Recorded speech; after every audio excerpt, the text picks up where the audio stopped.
नमस्कार विद्यार्थी मित्रांनो, आपण आजच्या व्हिडिओमध्ये पाहणार आहोत प्रॅक्टिस सेट 1.3 मधला क्वेश्चन नंबर 2. ओके, तर आपल्याला क्वेश्चन दिलाय, are the triangles similar if yes by which taste.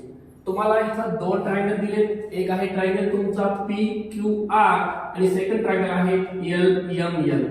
हे दिलेले दोन ट्रायंगल सिमिलर आहेत का हे आपल्याला सांगायचंय, आणि जर सिमिलर असतील तर इथं कोणत्या टेस्टने हे दोन ट्रायंगल सिमिलर आहेत ते आपल्याला सांगायचंय. ओके, तर बघा आपल्याकडे सिमिलरिटीच्या काही टेस्ट आहेत.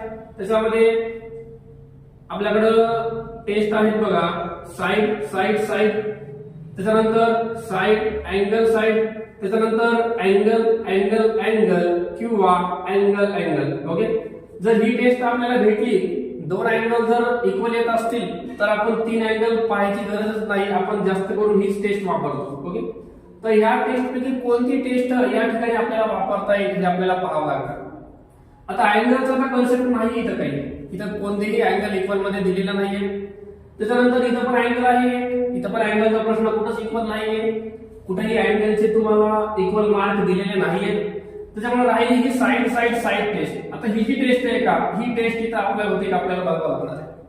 आणि ही टेस्ट आपल्याला करण्यासाठी ह्या ट्रायंगलची पी क्यू साइड आणि ह्या ट्रायंगलची एल एम साइड, त्याच्यानंतर Q R M L P R L L ह्या सर्व साइडचा रेशो काढावा लागेल आपल्याला.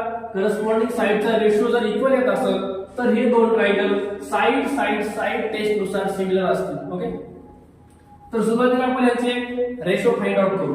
बघा, पहिला तर मी रेशो काढतोय P Q upon P Q ला करस्पॉन्डिंग आहे एल एम. बघा, करस्पॉन्डिंग साइडच घ्यायच्या, दुसऱ्या कोणत्याही साइड घ्यायच्या नाही. तुम्ही पी क्यू ला एल एम घेताल तर ही करस्पॉन्डिंग मध्ये येत नाही. ओके, तर पी क्यू ची व्हॅल्यू आहे 6 आणि एल एम 3 लेस करायला 3 1 चा 3 2 चा 6. त्याच्यानंतर क्यू आर अपॉन मध्ये क्यू आर ला आहे M L is equal to Q R किती आहे 8 आणि एम एन आहे तुमचं 4 1 चा 4 2 चा 1 लेस केलं तर 2 येतं. राहिली साइड पी आर आणि पी आर ला करस्पॉन्डिंग आहे एल एन. व्हॅल्यू पुटअप करा, पी आर आहे 10 एल एन आहे 5, जर लेस केलं तर 2 येतं. बघा, ह्या आपण तिन्ही पण करस्पॉन्डिंग साइडचे रेशो बघितले, ते इक्वल येत आहे 2. जर रेशो इक्वल येत असेल तर आपल्याला असं लिहिता येईल की in a triangle P Q R and second triangle आहे तुमचा एल एम एल, ह्या दोन ट्रायंगल मध्ये आम्हाला हे सगळे रेशो इक्वल भेटले. हे रेशो लिहून घेऊ आपण एकदा.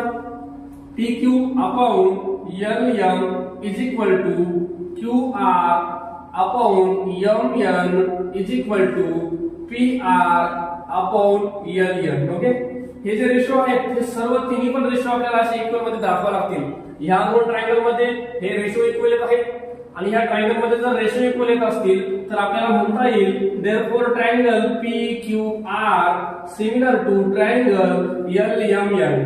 एल एम एन टेस्ट असेल आपली side side side test. Okay, अशा प्रकारे हा क्वेश्चन आपल्याला सॉल्व्ह करायचा होता. ओके.